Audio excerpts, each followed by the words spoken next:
it takes quite a much time for one to achieve what they want to achieve. A lot of effort. Even the president who has been elected, you can see, we are talking about almost 5 times. He has been standing and failing and failing. In order for him to be there, it takes him much effort. You yourself, you know, I'm not going to say that, you see what he went through. Now, with such much effort, it can take just a silly mistake to crush all what you suffered for many years. Simple mistake for one to stay is not easy to enter, but it's easy to come out of the glory. Now, the level why we fail to stay in that glory, it is on the level of management.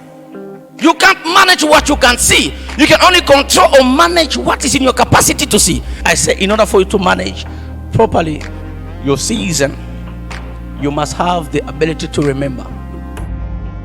You can't value God, what God has placed in your hand, if you don't remember. When you remember, you remain humble.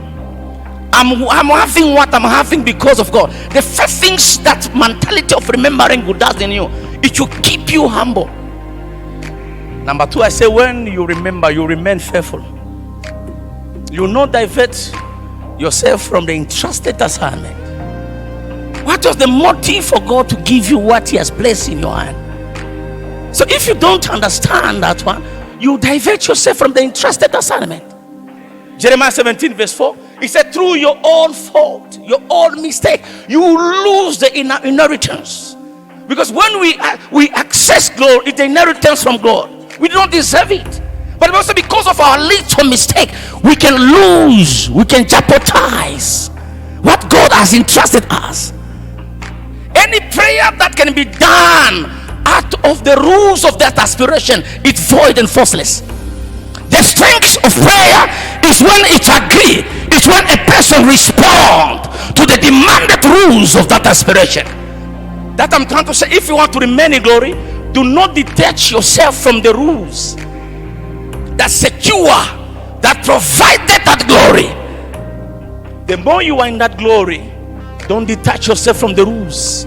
What you need to do, improve on those rules. And if there's a moment that is more painful in life, is when I'm in a glory, I'm being taken out of glory. You know, right now you don't even understand the importance of what you have because you think it's little. Wait when it is no longer in your hand. If there's a moment where a child of God must be extra sensitive to listen to other people, it's a moment when you're in glory. You know, glory can corrupt. Glory can cause a person to be very stubborn. Glory that can find even when someone becomes a president, they establish what they call this, the personal advisor to the president. Even David, they used to have the person they used to call Ahithophel.